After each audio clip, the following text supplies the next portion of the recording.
Investigation ആണ്, നമുക്ക് കഥ പേരിലൂടെയും അതിന്റെ പോസ്റ്റിലൂടെയും മനസ്സിലാവും. അപ്പോൾ ഫുള്ളി ഒരു പക്ക ഇൻവെസ്റ്റിഗേഷൻ ആയിരിക്കും, ഒരു കോമഡി ആ No, it's a സാധ്യതയായിരിക്കും. Pakka investigation.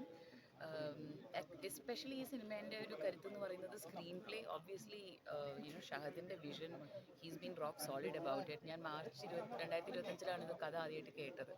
And it didn't take that long for me to say yes. പിന്നെ the way the cast is been put together, എനിക്ക് തോന്നുന്നത് ഞാൻ എന്തൊക്കെയാണോ നമ്മൾ വർക്ക് ചെയ്തിട്ടും പ്രിപ്പയർ ചെയ്തിട്ട് വരുമ്പോഴും it's always elevated by your team. So എനിക്ക് ഏറ്റവും എക്സൈറ്റ്മെൻറ്റ് എന്ന് വെച്ചാൽ വിജയരാഘവൻ സാറും സിദ്ധാർത്ഥേട്ടനും മാത്യുവും ഉണ്ണിമായും അസീസ് എല്ലാവരും ഉണ്ട്. And Vinay Forte is also there. I been looking for to working with every one of dum.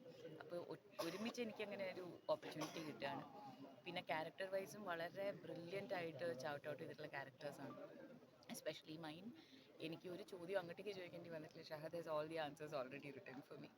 അങ്ങനെ ഒരു സമാധാനത്തിലാണ്, ആ ഒരു വിശ്വാസത്തിലാണ് ഞാൻ വന്നിരിക്കുന്നത്. So it is great. ഇപ്പോൾ ചേച്ചിയുടെ ആണെങ്കിലും ഫസ്റ്റ് ഇൻവെസ്റ്റിഗേഷൻ നമ്മൾ ഇത്രയും പീക്കി കാണുന്നതാണ്. അതുകൊണ്ട് Yeah, വിനയ് ചേട്ടനായാലും മാത്യു ആയാലും ഇതൊരു ഇൻവെസ്റ്റിഗേഷൻ ജോണറിലേക്ക് ഫസ്റ്റ് ടൈമാണ് yeah, കിടക്കുന്നത്. അപ്പോൾ അത് definitely. പ്രേക്ഷകരെ സംബന്ധിച്ച് ഭയങ്കര എക്സൈറ്റിംഗ് ആണ്. കാരണം ബാക്കി കോമഡി ആയാലും റൊമാൻസ് ആയാലും എല്ലാം കൈകാര്യം ചെയ്ത് ഇൻവെസ്റ്റിഗേഷൻ